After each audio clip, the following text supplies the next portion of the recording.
center. The second point Raj Sabha asked me is to explain the significance of the day and of the Kashmir cause and what is happening in Parliament. So I'll try to wrap it all up in a short time because I know there's a lot of speakers here, and in fact many may know better than me.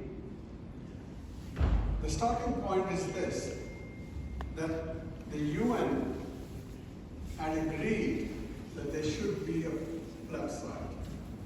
And the fact is that they said they wanted the plebiscite to be carried out by 1950. So plebiscite is something which was agreed by all parties. In a sense, it was something agreed by the world.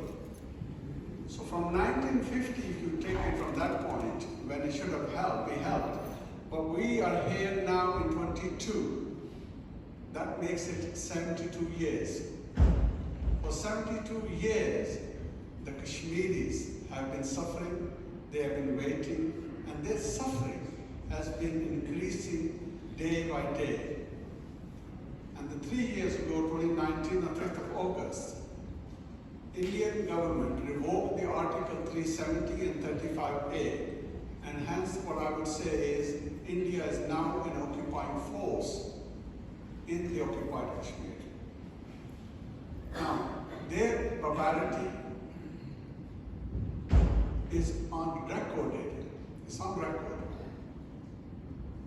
It's getting worse and worse. And if I come fast forward and to say where we are today, then you realize that almost all sorts of abuse has been happening.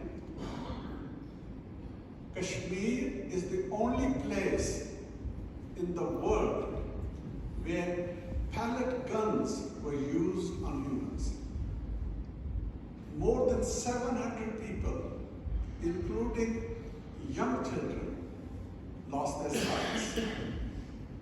That is one mass murder, rape, extrajudicial killing, you name all the atrocities you can think of are happening in Kashmir.